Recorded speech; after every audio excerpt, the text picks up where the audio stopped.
Hello my dear friends. तो last video में आपने रिलेटेड टू लेंथ पढ़ा है, उसके सारे क्वेश्चंस आपने सोल्व कर लिए होंगे। अब इस वीडियो में हम डिस्कस करने वाले हैं रिलेटेड टू मास। चलिए स्टार्ट करते हैं। आपके पास आएगा मास,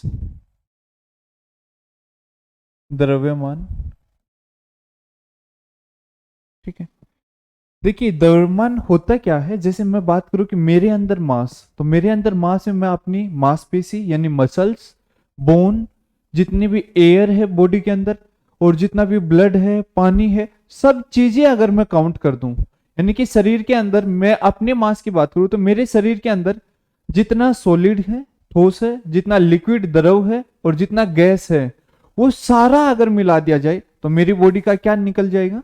मेरी बॉडी का टोटल मास निकल जाएगा, या हम टोटल मास कैलकुलेट कर लेंगे। तो यहां से क्या होगा आपके पास कि किसी वस्तु के अंदर जो द्रव्य की मात्रा होगी, द अमाउंट ऑफ मैटर, यानी द्रव्य की मात्रा। अब जरूरी नहीं है मैटर ठोस हो, या आपका मैटर हो सकता है ठोस, या आपका हो सकता है लिक्विड द्रव हो, या हो सकता है ये मैटर आपके पास गैस हो।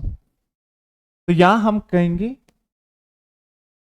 इन एन ऑब्जेक्ट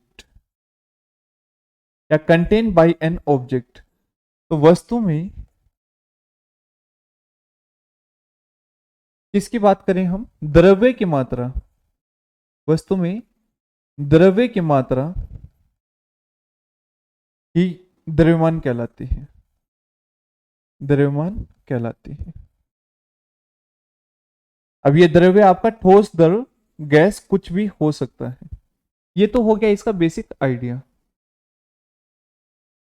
सर यहां से जैसे एक फ्रिक्वेंटली क्वेश्चन आता है, डिटेल में हम आगे पढ़ेंगे कि अगर मैं यहां से चंद्रमा पे जाऊं तो मेरा मास में क्या चेंज होगा? सर कोई चेंज नहीं होगा। मेरे अंदर जितनी हड्डियां हैं उतनी हड्डी रहेंगी, जितनी हवा है उतनी हवा रहेगी, जितना खून है उतना खून रहेगा। तो चेंज कैसे हो सकता है?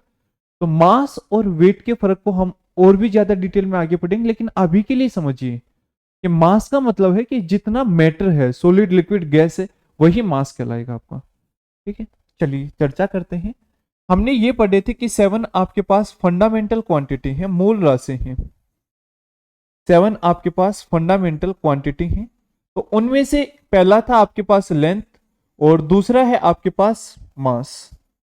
ये आपके पास क्या हो गया? एक मूल राशि हो गई जो अपने आप में इंडिपेंडेंट है, लेकिन बाकी क्वांटिटी को एक्सप्लेन करने में मदद करेगी। फंडामेंटल क्वांटिटी के साथ साथ आप देखोगे कि ये कैसी क्वांटिटी है? ये स्केलर क्वांटिटी है। ये आपकी अदिश राशि है, या दिशा का कोई मैटर नहीं दिया गया है, ये अदिश राशि है। ठीक है सर, ये सब हम जानते थे। अब किसी भी वस्तु में द्रव्य की मात्रा मापने के लिए हमें कुछ यूनिट्स चाहिए, हमें कुछ मात्रक की आवश्यकता होगी। ठीक है। चलिए अब मात्रक के बारे में जान लेते हैं। मात्रक में वही पार्ट आपके पास सबसे पहले कि एसआई यूनिट क्या होगा, सीजीएस यूनिट क्या होगा, उसके बाद है आपके पास एफपीएस यूनिट क्या होगा, और उसके बाद आपके पास एमकेएस यूनिट क्या होगा। उसके बाद आपके पास एमकेएस यूनिट क्या होगा। तो ऐसा यूनिट आपके पास क्या होगा? किलोग्राम। ऐसा यूनिट आपके पास क्या होगा? किलोग्राम। सीजीएस यूनिट आपके पास क्या होगा? ग्राम। एफपीएस यूनिट आपके पास क्या होगा? पाउंड। और एमकेएस यूनिट क्या होगा आपके पास? वापिस से किलोग्राम, वापिस से किलोग्राम। ये है आपके पास पाउंड। ठीक है। ये तो थी आपकी S I C G S F P S इनमें, लेकिन क्या इन्हीं से काम चल जाएगा? आंसर होगा नो, हमें तो कुछ और भी चाहिए। तो और देखते हैं अपने पास क्या क्या ऑप्शन है। सबसे पहले आप देखोगे यहाँ पे स्लग, फिर दूसरा आपके पास है आउंस ओज, तीसरा है आपके पास carat of diamond, carat of diamond. चौथा होगा आपके पास यहां से क्या होगा sir? Chandrasekhar limit, Chandrasekhar limit, Chandrasekhar सीमा होगा। उसके बाद पांचवा क्या हो सकता है यहां से, स्लग हो गया, ओज हो गया, कैरेट ऑफ डायमंड हो गया, चंद्रशेखर सीमा हो गया।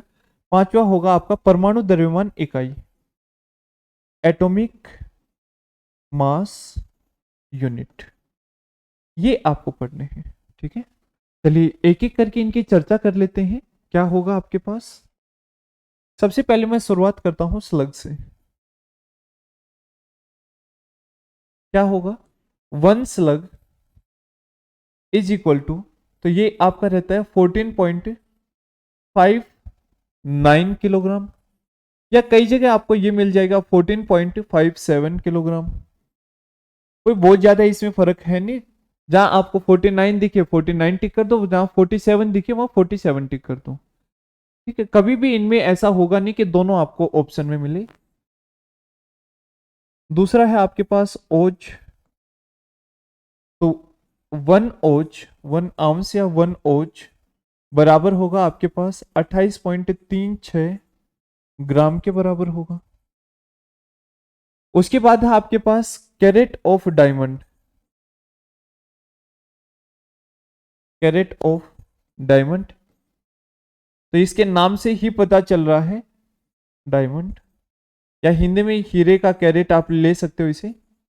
तो यहां से आप जानते हैं कि one carat of diamond, one carat of diamond, ये आपके पास क्या हो जाएगा, one carat of diamond 200 milligram के बराबर हो जाएगा, 200 mg के बराबर हो जाएगा। उसके बाद आपके पास है चंद्रशेखर सीमा, एस चंद्रशेखर ने इसके बारे में बताया था, इसकी भी चर्चा करेंगे, चंद्रशेखर सीमा। और आप जानते हैं कि 1 CSL चंद्रशेखर सीमा आपके पास किसके बराबर होगा, तो ये आप लेंगे 1.4 टाइम्स ऑफ मास ऑफ सन, सूर्य के द्रव्यमान का 1.4 गुना, सूर्य का द्रव्यमान इसका 1.4 गुना आप लेके चलेंगे, ठीक है। ये है आपके पास क्या, चंद्रशेखर लिमिट, चंद्रशेखर सीमा। उसके बाद एटॉमिक मास यूनिट, तो आप जानते हैं कि एक एटॉमिक मास यूनिट बराबर होता है 1/12 पार्ट किसका सर, कार्बन 612 का जो वजन है, और ये बराबर आ जाएगा आपके पास 1.66 10⁻⁻27 किलोग्राम के, इसके बराबर आ जाएगा आपके पास, ठीक है, 10⁻⁻27 किलोग्राम के बराबर। सर इसके अलावा यहां से क्या क्वेश्चन बन सकता है, तो आप जानते हैं कि घरों में जो एलपीजी सिलेंडर आता है, तो उसके अंदर जो गैस भरी जाती है वो किस में काउंट की जा रही है, स्लग में। जो आपका मास ऑफ बॉल होगा, गेंद का जो भार होगा, चाहे उसके अंदर आपके पास वॉलीबॉल हो सकता है, फुटबॉल हो सकता है, क्रिकेट बॉल हो सकता है, तो वो हम ओज में मापते हैं। गेंद का भार हम किस में, ओज में मापते हैं। हीरे का वजन हम किस में मापेंगे, कैरेट ऑफ डायमंड में। चंद्रशेखर सीमा से क्या क्वेश्चन बनेगा आपका, कि द्रव्यमान की सबसे बड़ी इकाई कौन सी है, largest unit of mass,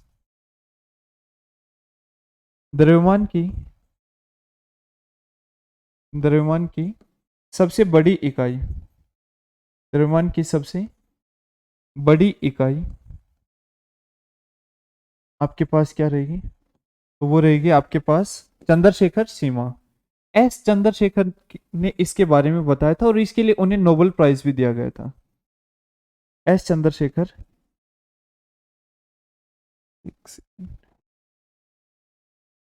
S Chandrashekhar ने इसके बारे में बताया था, और उनको फिजिक्स में नोबेल प्राइज भी दिया गया था, नोबेल प्राइज भी दिया गया था, ठीक है, किसमें, फिजिक्स में। इसमें आपको एक चीज और ध्यान रखनी है कि जब हम स्टार की बात करते हैं, यहां से आप समझोगे क्या, जब हम तारों की बात करते हैं तो कौन सा तारा ब्लैक होल में बदलेगा और कौन सा तारा व्हाइट ड्राफ्ट, ब्लैक ड्राफ्ट में बदलेगा, यानी कौन सा ब्लैक होल बनेगा और कौन सा ब्लैक होल नहीं बनेगा, ये कंडीशन बताई थी किसने, एस चंद्रशेखर ने। यानी कि इन्होंने किसके बारे में बताया था, ब्लैक होल के बारे में बताया था। तो जिसका द्रव्यमान आपका एक चंद्रशेखर सीमा से कम होगा वो ब्लैक होल नहीं बनेगा, और जिसका द्रव्यमान एक चंद्रशेखर सीमा से ज्यादा होगा तो वो तारा ब्लैक होल में कन्वर्ट हो जाएगा, वो स्टार ब्लैक होल बनेगा। तो ये आपके पास डिफरेंट यूनिट ऑफ मास आई है आपके पास।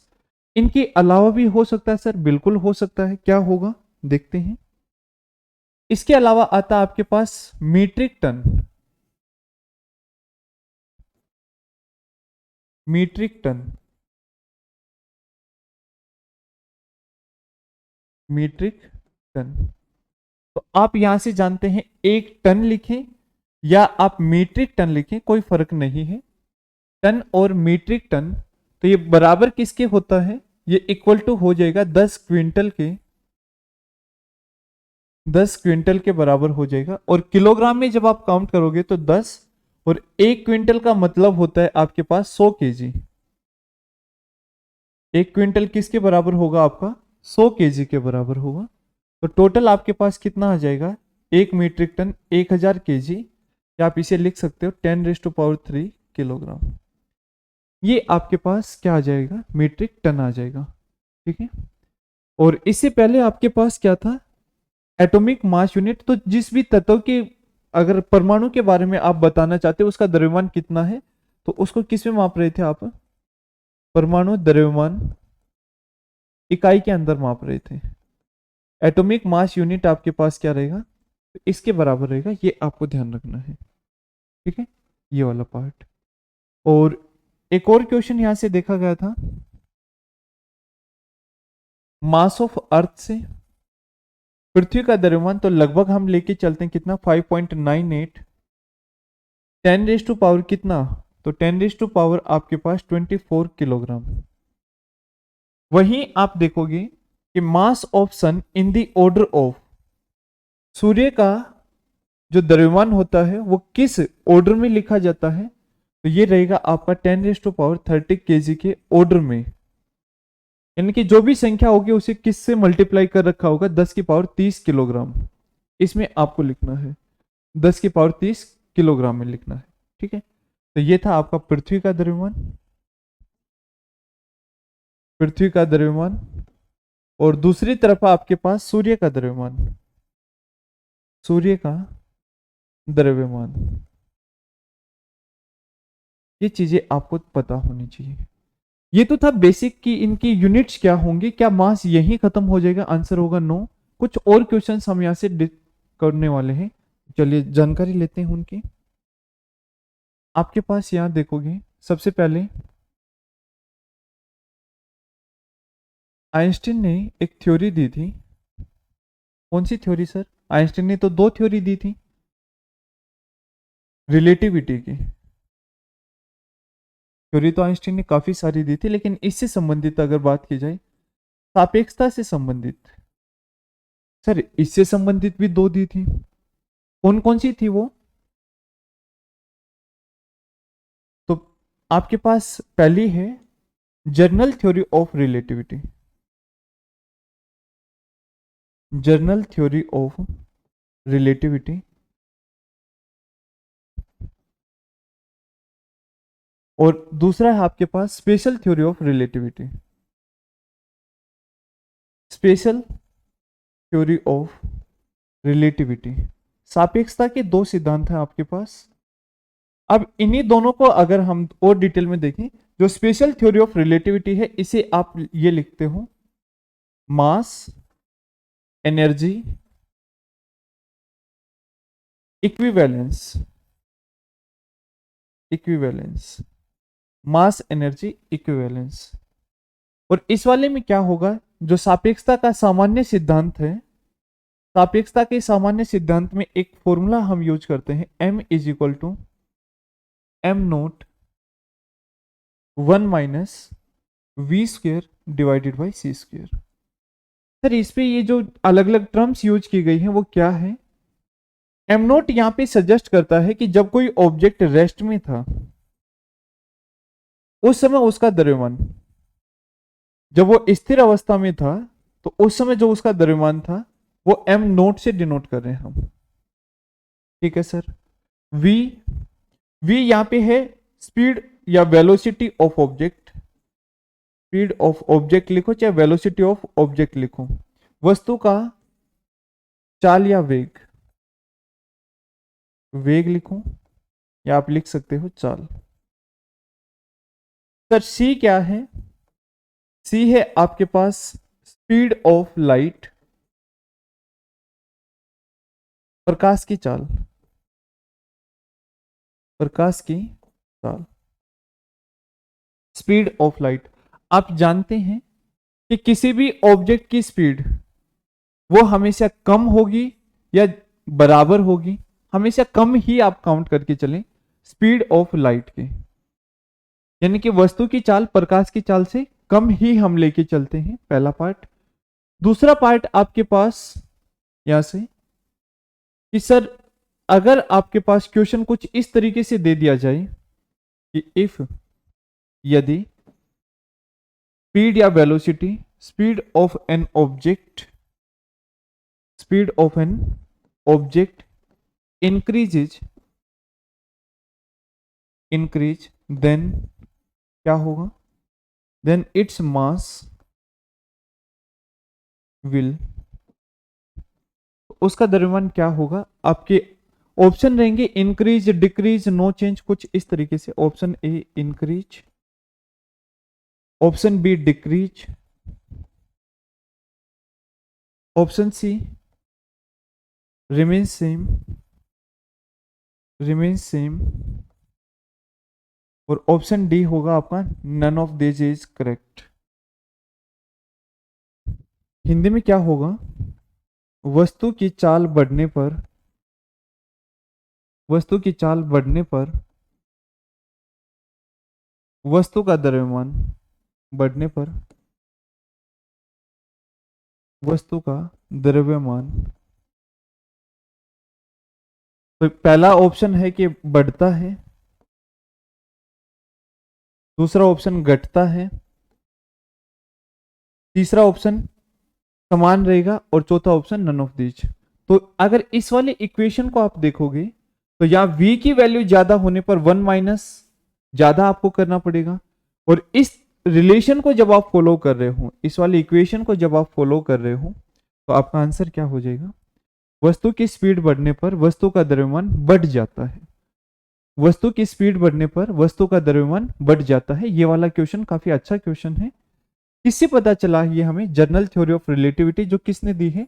आइंस्टीन ने दी है। सर मास एनर्जी इक्विवेलेंस क्या है या स्पेशल थ्योरी ऑफ रिलेटिविटी क्या है? तो आपने पढ़ा होगा E is equal to del M C square, ये वाला रिलेशन कि द्रव्यमान किस में बदल सकता है? ऊर्जा में, और ऊर्जा किस में बदल सकते हैं? द्रव्यमान में।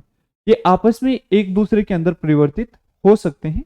इसके बारे में एनर्जी वाले पार्ट में हम ज्यादा डिटेल में पढ़ेंगे। ये हो जाएगा द्रव्यमान ऊर्जा समतुल्य। तो इसके बारे में हम एनर्जी वाले चैप्टर में, ऊर्जा वाले चैप्टर में हम पढ़ने वाले हैं। तो एक क्वेश्चन तो आपका यहां से कवर हो गया। सर क्या मास के अंदर हम इतना ही पढ़ेंगे या इसके अलावा भी हमारे पास कोई ऑप्शन है? बिल्कुल भाई, और भी क्वेश्चन है यहां से। मास यानी कि द्रव्यमान, इसके टाइप्स की अगर बात की जाए तो दो पार्ट हम यहां से लेके आते हैं। एक आता है आपके पास इनर्शियल मास, और एक आएगा आपके पास ग्रेविटेशनल मास। एक आ जाएगा आपके पास ग्रेविटेशनल मास, ठीक है। एक तरफ आपके पास इनर्शियल मास यानी कि जड़त्वीय द्रव्यमान, और एक तरफ है आपके पास गुरुत्वाकर्षणीय, गुरुत्वाकर्षणीय द्रव्यमान। ये दो पार्ट आपको यहां से ध्यान रखने हैं। अगर बात की जाए आपके पास जड़त्वीय द्रव्यमान की, तो ये जिम्मेदार होता है, रिस्पॉन्सिबल फॉर, ये किसके लिए जिम्मेदार रहेगा? ये किसके लिए उत्तरदायी रहेगा? तो आपका आंसर होगा इनर्शिया ऑफ ऑब्जेक्ट, यानी कि किसी भी वस्तु में जड़त्व के गुण के लिए जिम्मेदार रहेगा। और ग्रेविटेशनल मास की अगर बात की जाए तो ये किसके लिए जिम्मेदार रहेगा, रिस्पॉन्सिबल फॉर, किसके लिए जिम्मेदार रहेगा आपका, तो रिस्पॉन्सिबल फॉर किसके लिए, अट्रैक्शन के लिए, attraction between object, attraction between object, वस्तुओं के बीच जो गुरुत्वाकर्षण बल लग रहा है उसके लिए, जो आकर्षण बल लग रहा है उसके लिए, अट्रैक्शन बिटवीन ऑब्जेक्ट, यानी कि आकर्षण बल के लिए जिम्मेदार रहेगा। आकर्षण बल जितना ज्यादा द्रव्यमान होगा उतना ज्यादा आकर्षण बल होगा वस्तुओं में, और जितना ज्यादा मास होगा, जितना ज्यादा द्रव्यमान होगा उतना ज्यादा क्या होगा, जड़त्व होगा। ठीक है, तो मास को हमने दो कैटेगरी के अंदर बांटा। देखिए एक वर्ड यहाँ पे यूज किया गया है, इनर्शिया। इनर्शिया होता है किसी वस्तु की वह कमी, देखिए गुण नहीं, इसे अवगुण कहें तो ज्यादा बेहतर है। तो जड़त्व यानी इनर्शिया किसी वस्तु का वह अवगुण है जिसके कारण वो अपने आप से अपने अंदर कोई परिवर्तन नहीं कर सकता। सर कैसे, अगर वो स्थिर अवस्था में है, रेस्ट में है, तो अपने आप रेस्ट से मोशन में नहीं आ सकता, अगर वो मोशन में है तो अपने आप से मोशन से रेस्ट में नहीं जा सकता, और अपनी डायरेक्शन खुद से वो चेंज नहीं कर सकता। और इनर्शिया के बारे में जो नियम दिए गए हैं, इनर्शिया से संबंधित जो नियम दिए गए हैं वो किसने दिए हैं, तो वो गैलीलियो ने दिए हैं। मोशन वाले चैप्टर में हम इसके बारे में पढ़ेंगे, गैलीलियो ने दिए हैं। ठीक है, जितना ज्यादा द्रव्यमान उतना ज्यादा जड़त्व होगा, उतनी ज्यादा वो कमी होगी कि अपने आप से चेंज नहीं कर पा रहा है। इससे आगे की कहानी सुनिए आप, आपसे एग्जाम में पूछा जाता है, पहले थोड़ा सा और जान ले इसके बारे में। इनर्शियल मास के लिए फॉर्मूला क्या यूज करते हैं हम, तो आपके पास इक्वेशन होती है F is equal to M E. तो यहां मास यानी कि द्रव्यमान किसके बराबर हो जाएगा, फोर्स डिवाइडेड बाई एक्सेलरेशन। ये आपके पास फोर्स यानी कि हिंदी में लिखूं तो मैं ये बल हो गया, और ये एक्सेलरेशन यानी कि ये आपके पास त्वरण हो गया, फोर्स डिवाइडेड बाई एक्सेलरेशन। और अगर इधर मैं बात करूं तो मेरे पास एक फॉर्मूला है F is equal to capital G, दो object M1 M2 divided by R square. अगर दोनों वस्तुओं का द्रव्यमान एक समान है तो मैं इसी को कैसे लिख सकता हूं, F is equal to G M square divided by R square. ये गुरुत्वाकर्षण बल के लिए फॉर्मूला है। यहीं से अगर आप M कैलकुलेट करोगे तो क्या आ जाएगा, under root F R square divided by capital G। ये यूनिवर्सल ग्रेविटेशनल कांस्टेंट, इसकी वैल्यू ग्रेविटेशन के चैप्टर में बताएंगे, वैल्यू होती है 6.67, लिख भी थे यहाँ पे 6.67 10⁻⁻, आपके पास यहाँ पे कितना हो जाएगा, 10⁻⁻11 न्यूटन मीटर स्क्वायर किलोग्राम -2, ये आपके पास यूनिट बन जाएगी। ठीक है, तो यहां से हमने देखा कि एक तरीके से द्रव्यमान किसी वस्तु के बीच आकर्षण के लिए जिम्मेदार है, तो दूसरी तरफ द्रव्यमान किसी वस्तु के अंदर जड़त्व के लिए जिम्मेदार है। आपसे एग्जाम में पूछा जाता है क्या, कि रेशियो ऑफ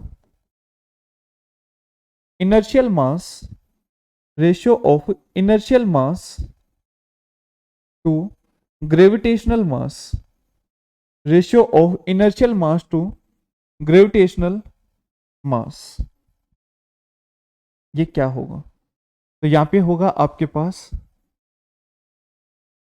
जड़त्वीय द्रव्यमान तथा गुरुत्वाकर्षणीय द्रव्यमान का अनुपात क्या होगा, गुरुत्वाकर्षणीय द्रव्यमान का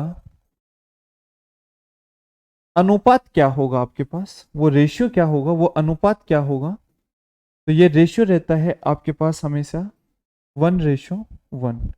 सर क्या स्पीड बढ़ने के बाद भी ये 1:1 रहेगा, बिल्कुल, क्योंकि ये दोनों मास जो थ्योरी ऑफ रिलेटिविटी है, सापेक्षता का सिद्धांत है, उसको लागू करते हैं। तो ऑब्जेक्ट का अगर स्पीड बढ़ भी रहा है तो उससे इनके ऊपर कोई फर्क नहीं पड़ेगा, इनका रेशियो, इनका अनुपात क्या रहेगा आपके पास 1:1। तो ये जो एक छोटा सा पार्ट था आपका मास का, अगले पार्ट में इसी तरीके से हम एनर्जी के बारे में देखेंगे, उससे अगले पार्ट में टेम्परेचर के बारे में। तो जुड़े रहिए हमारे साथ, छोटे छोटे पार्ट में आपका कंप्लीट सिलेबस कवर करवाया जाएगा। Thanks for watching this video, see you soon, thank you so much.